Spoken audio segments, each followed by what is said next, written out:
Today, March 28th, and we are talking about the chance of severe weather going up on your Sunday. Now, it's not going to be an all-day event, and most of the day on Sunday will be like what we're experiencing out there right now. Sunshine, some clouds, some winds out there, but things will go downhill quickly once the storms start to develop, and I think that will be happening through the late afternoon into the evening hours. So we have made Sunday a THV 11 weather alert impact day, and that's because we are having higher confidence in the threat of strong to severe thunderstorms, and some of those storms could be intense. So we're going to jump into things. We've got a lot to talk about, and I don't want to waste your time whatsoever and let you know how to prepare for this potential severe weather event going into the second half of the weekend. First of all, let's talk about timing.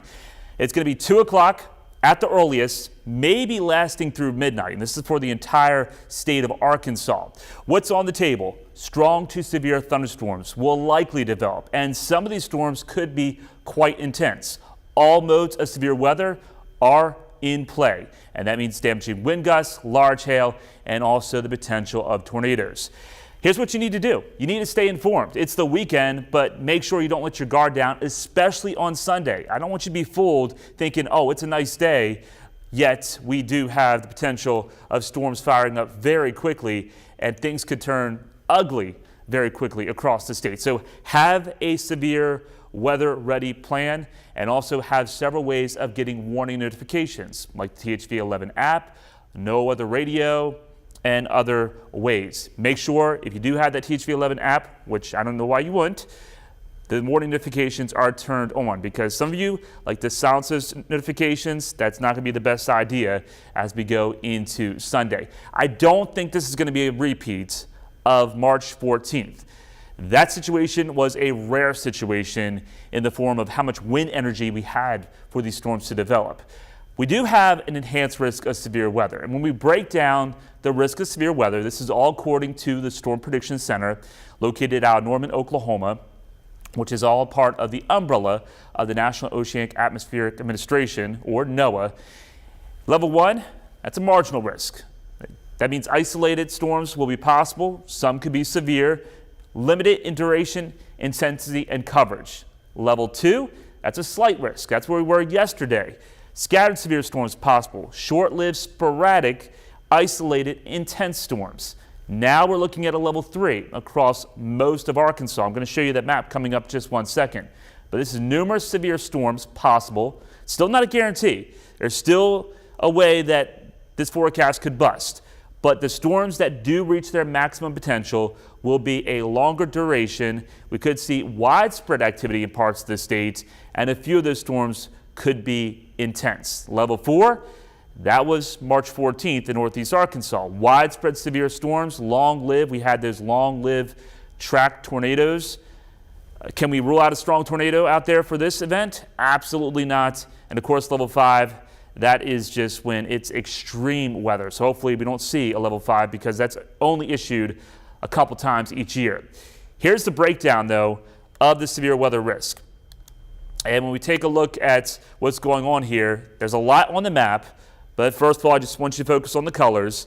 And by far, most of Arkansas is under a level 3 out of 5 or enhanced risk of severe weather.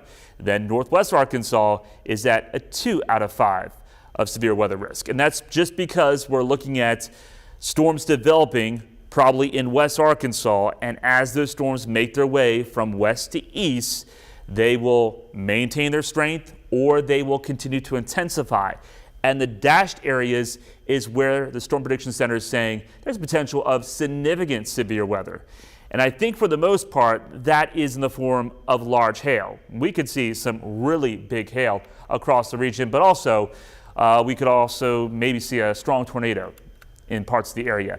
I've highlighted northeast Arkansas and locations from Little Rock and off to the east with a higher threat of severe weather. Looking at more ingredients in this part of the state, more wind energy for those storms to rotate. So I think a higher tornado potential is going to be located if you're watching us in Stuttgart, in Wynne, Searcy, Augusta, into Diaz, unfortunately. Those same areas that were affected on March 14th do have the higher threats of severe weather from this event. Not a guarantee you're going to get a severe storm, but the potential is there. Let's talk about the timeline now. When you want to stay weather aware.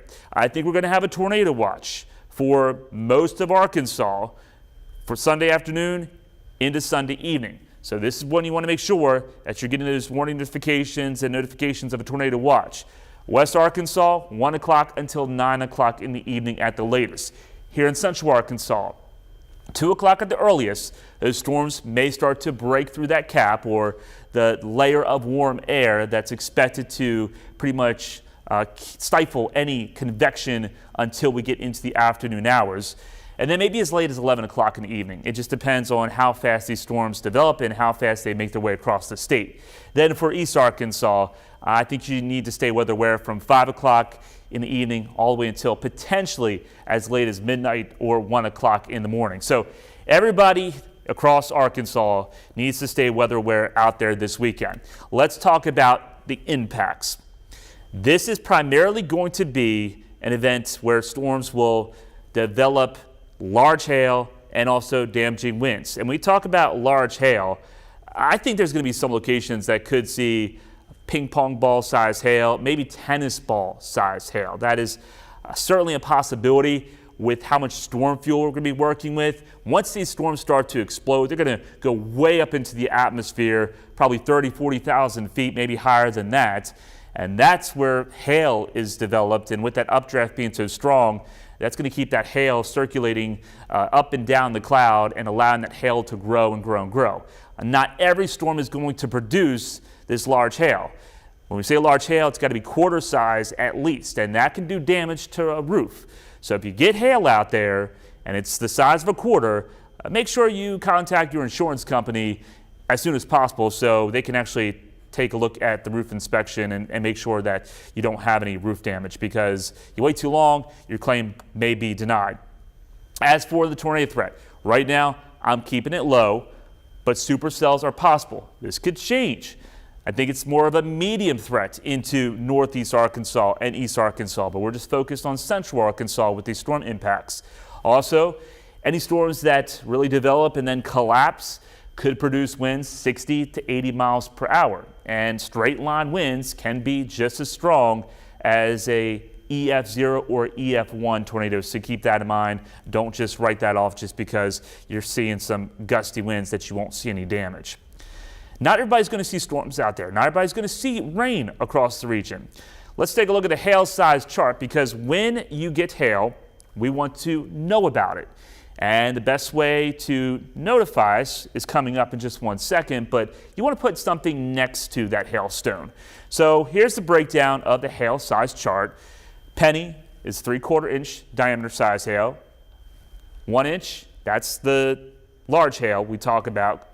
Quarter, actually the coin, quarter. And then ping pong ball size hail is 1.5 inches. A golf ball size hail, 1.75 inches. Lime size hail, 2 inches. So if you can put out a piece of fruit next to a hailstone, that's also a good comparison. Tennis ball size hail, 2.5 inches. That's a possibility. Baseball size hail is 2 3/4 inches. And then it just gets really large from there.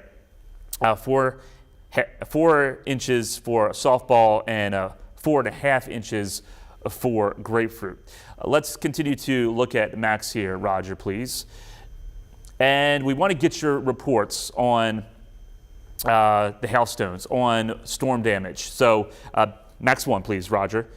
We're talking about pictures. So viewer pictures, this is how you send them to us. You can send them to us on our Facebook pages, or go ahead and put this number in your phone, 501-376-1111.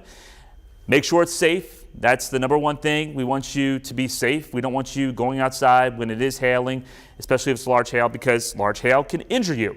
As well as we don't want you outside when there's lightning around, because a lightning strike can cause certainly big impacts. And a storm does not need to be severe to produce a deadly lightning strike.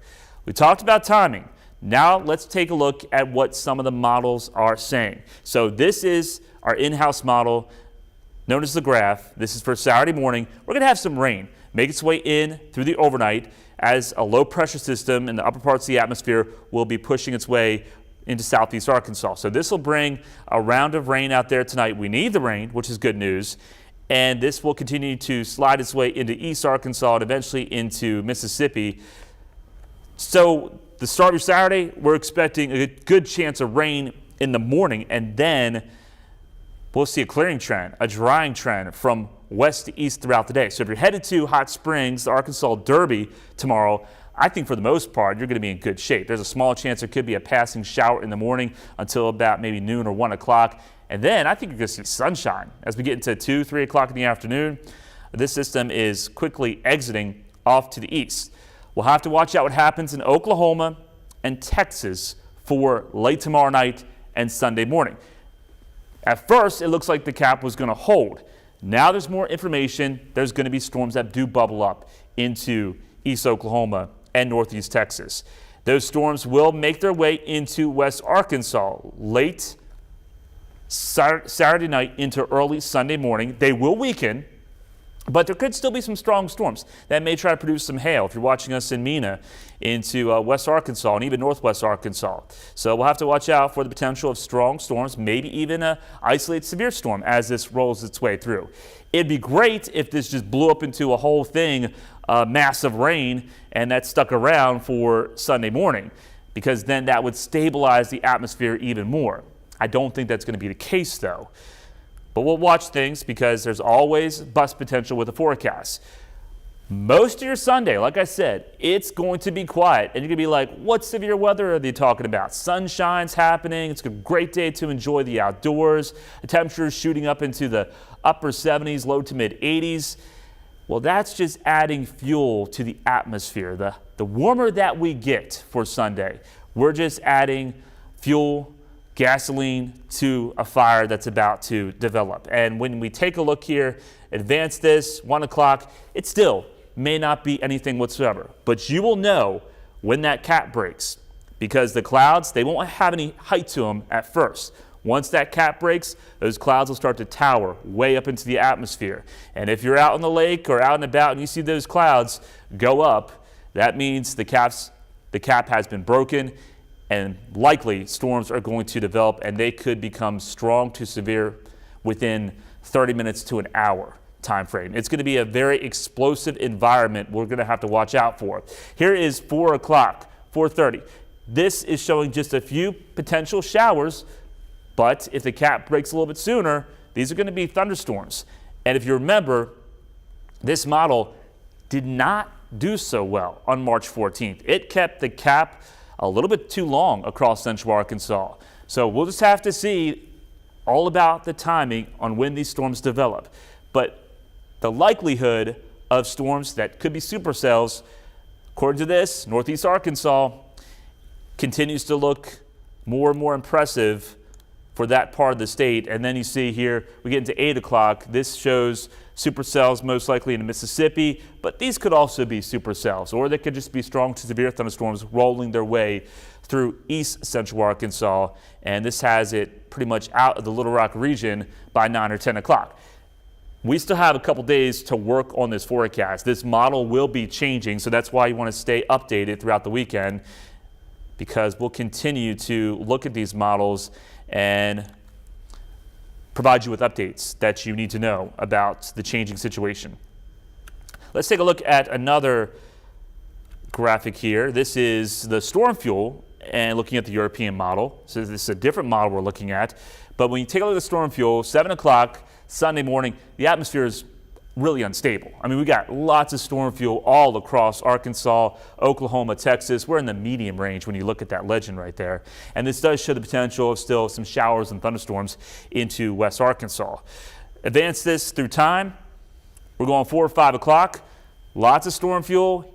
Storms initiating well to the west. So the more that these storms initiate to the west, the higher chance we're going to have severe weather here in central Arkansas. If those storms hold off and initiate more over central Arkansas or just to the east, our severe weather threat here in central Arkansas will be much lower. Still have to work out those fine details, and that's why we just don't have enough confidence to say this is going to happen. We are going to get severe weather. The likelihood of strong to severe thunderstorms is in play, but we cannot tell you 100% it's going to happen. Nonetheless, you still want to stay updated and stay weather aware. Here's Sunday evening, 10 o'clock, 10:30. This shows a pretty good complex of showers and storms. So this model is thinking we're going to have some cells develop, and then those cells are going to merge most likely into a clump of storms or a line of storms, and that line is going to push its way to the east.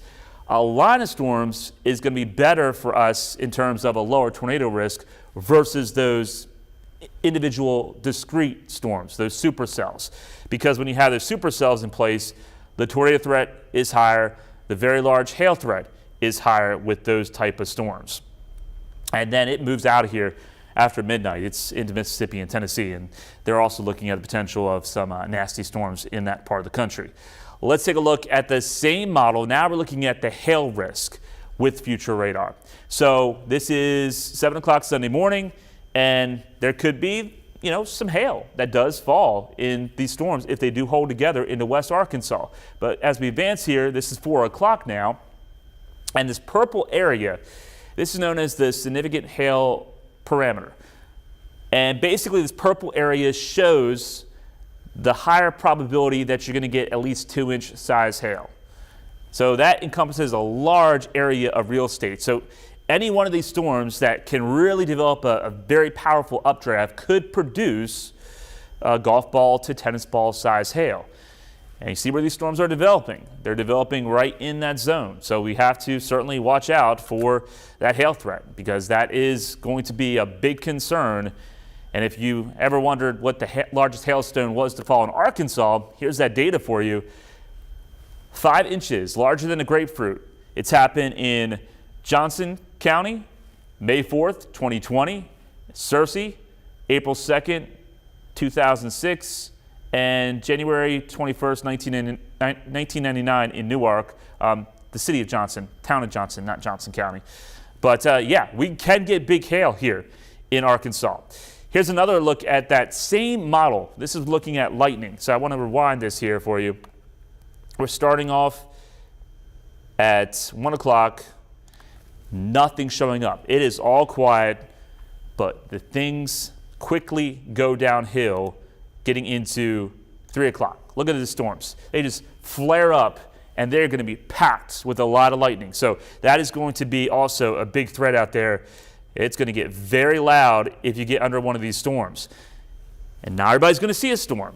You could be in a neighborhood and you hear thunder. You look off to the west, you look off to the southwest, you can see a lot of dark clouds or a big, huge cumulonimbus cloud in the distance. It may miss you. You may not get a drop of rain from this event, but I think, some people are going to get hit. There's going to be a few of us that will see some really ugly weather with gusty winds, big time hail, and hopefully not a tornado, but we are going to be watching out for that potential.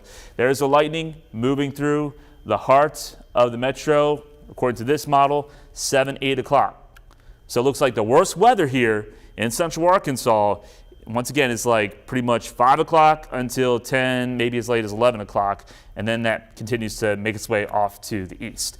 All right, now some education, because we always get this question. What is the difference between a tornado watch and a tornado warning? A watch is when conditions are favorable for any storm to develop to become strong to severe. That means you need to pay attention. You want to stay weather aware. A watch covers a lot of counties. A watch can cover even areas of several states, but it may or may not happen. We can have a tornado watch and not one tornado warning may be issued here in Arkansas. That'd be great news. And that's just because the ingredients have to come together perfectly for a storm to produce a tornado.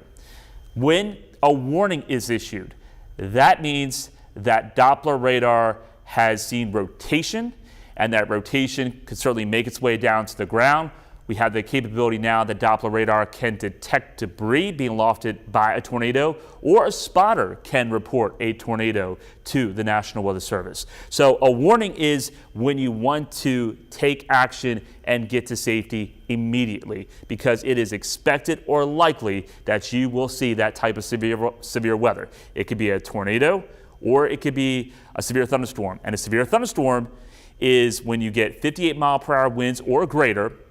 Also, when you have 1-inch diameter size hail or greater, and a severe thunderstorm can produce a tornado. So just because you're in a severe thunderstorm warning, you can still get a tornado without necessarily that tornado warning. Here's some safety reminders on how to respond to a tornado warning. Your best options: storm shelter, interior closet, interior bathroom, of the lowest level of a sturdy structure. That is the key. Lowest level of a sturdy structure is where you want to be, and you want to separate yourself with as many walls as possible from you and the outside. So if that has to be interior hallway or pantry, because we have a lot of open concept homes out there, choose those areas where it's going to be an area surrounded by several interior walls. Now, where you don't want to be located is a manufactured home, a mobile home, and it doesn't matter if it's tied down or not. Just because winds can get underneath that home and it can flip it. And it can be a weak tornado necessarily. It could be EF0 or EF1 that can do that type of damage. So if you live in a mobile home and a tornado watch is issued for Sunday, I would just advise go to a friend's house. Call up a friend, call up a family member. If they have a better structure to stay in, choose that. I know we have some shelters around parts of Arkansas as well. Do not be afraid to go to the shelter or contact the shelter if that is going to be your best option. Never stay in any upper floors. That includes if you are in an apartment. You want to make friends with your downstairs neighbors if you possibly can, because an upper floor is going to be one of the first floors that get significant damage or may get basically blown away if you're on the upper floor. Don't choose any room with windows. Those windows will break, that glass will become flying debris, and that can injure you or worse. And also don't choose a room with exterior walls. You might be thinking, hey, I've got a closet, but if it has an exterior wall, that exterior wall may go and may not provide you the protection that you thought you'd be getting. Same story with a bathroom. If your bathroom has an exterior wall, try to find a different location. Let's get into some of the science now behind this severe weather event. When we talk about what kind of recipe we need for severe weather, we have shear, lift, instability, and moisture. And with this event, they're all checked. Shear is when you have winds that change with direction and speed as you go from the surface up to the cloud. Of course, we're going to have lots of humidity out there. That's going to make the environment very unstable. I showed you the storm fuel, and the trigger is going to be a cold front that's making its way through. So here's the system on what to expect on Sunday. Low pressure developing over into Oklahoma, Missouri. That's going to be traveling its way off to the northwest, pumping in a lot of warm and humid air from the Gulf. And this warm and humid air is going to continue to push its way all the way up into Ohio. Now, we have the winds at the surface coming in from the south, but about 5,000 feet, those winds are going to be coming in from the southwest, and that sets up the stage for rotating thunderstorms, rotating updrafts. And you may see this, maybe not entirely, because this is what you would see if you are watching from a field, but this is known as a supercell thunderstorm, and that's the cumulonimbus cloud developing. What you see here is this rotating updraft, and that sustains the storm, because when you have a general thunderstorm, this updraft is not tilted that you see in this diagram. It just goes straight up. And when you have a general thunderstorm, eventually the updraft will be choked off by the downdraft and the storm collapses and disappears. When you have a supercell, this cell can maintain itself for a long period of time, developing new storms and new updrafts. And when we have the supercell thunderstorm, we've got so much moisture and so much warm air going into the storm that eventually, if the updraft is strong enough, it will condense a new cloud just below the base of the actual thunderstorm, and that's known as a wall cloud. That's what you want to watch out for. If you see a wall cloud develop and that wall cloud is rotating, then you definitely want to get to your safe place, because that's a precursor that the storm may be producing a tornado at any time. Also, with the wall cloud, there's something called a beaver's tail. You'll see a line of clouds that will go into the inflow of the storm, and that tells you that it's a very strong storm as well. Let's take a look, though, at what causes a tornado to form. So I told you we got those winds from the south at the surface, southwest about 5,000 feet. This forms an invisible tube in the atmosphere, and this is what's going to be happening for the afternoon. When there's no clouds or storms out there, this invisible tube is going to exist. But as those storms develop and an updraft develops in the storm, that updraft is going to tip that tube of air down towards the ground, and that's basically how you get tornadogenesis. And we always talk about the hook echo when we look at a supercell thunderstorm. So this is from last year, Hot Springs Village, and you might see something like this on radar for Sunday. We saw it March 14th. We talk about it. It's the classic supercell hook echo signature. And I'm going to break this down for you so you understand just a little bit more on exactly what to look for when we go into severe weather season, as we have been going into, so you know, hey, looking at the radar, where you are located in the perspective of the storm on what you will see with this particular storm if it's heading your direction. So let's say right now you're in Jessieville. This purple area right here, that is the hail core. You're going to get big hail in this part of the storm. The actual updraft of the storm is down here. So remember, I told you that updraft is tilted. So if you look at a 3D image, this updraft is going like this, and the hail's falling in that direction. This is just heavy rain.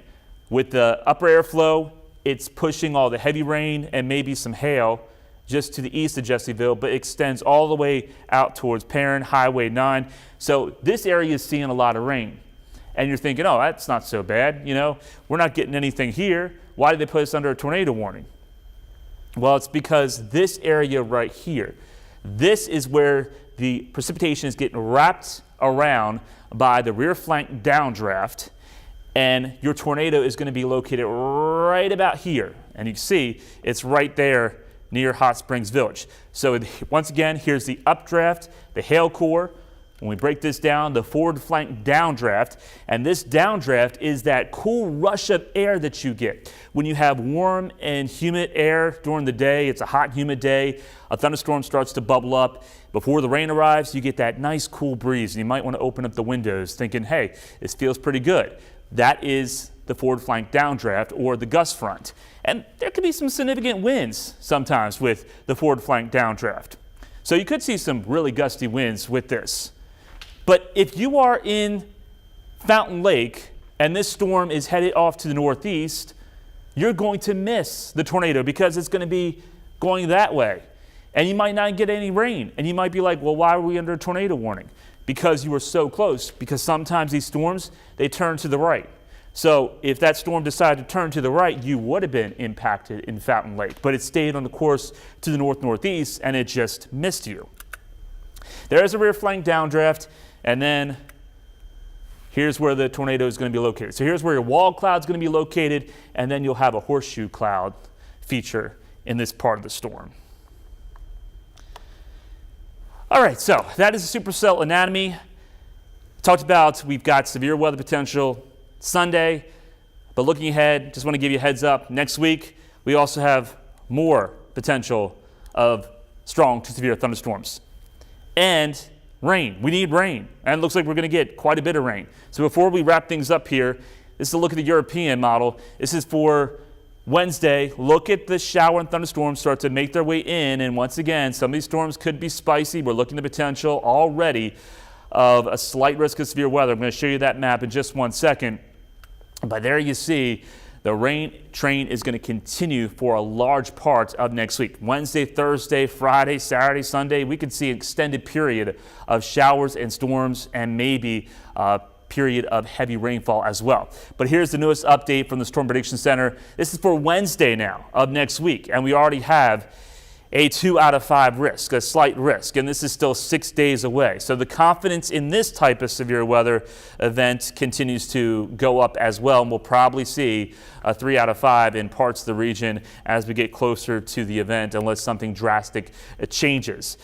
Look at the rainfall forecast. This is a forecast from 2 different models now. This is a European, the rainfall forecast now all the way through next Sunday. And these totals are kind of insane, considering we need rain. This type of rain would certainly get rid of any fire danger and cancel out all burn bans. But right now, the models are saying potentially over a foot of rain as we go into the next 7 to 10 days. And it's not just the one model. The GFS is also saying there's going to be a corridor of some heavy rainfall. So our confidence in several inches of rain continues to go up as well for next week. We'll get more into that as we get closer to the event. Let's just get through this event on Sunday. One more time to recap you here.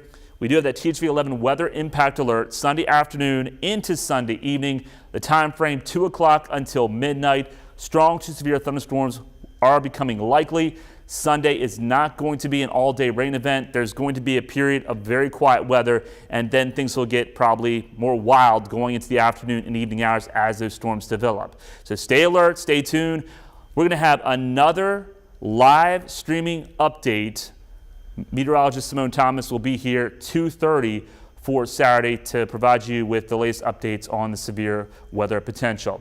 I am meteorologist Nathan Scott. Thanks for tuning in. If you missed it, this will be on YouTube as well. Have a great day, stay safe, and stay informed.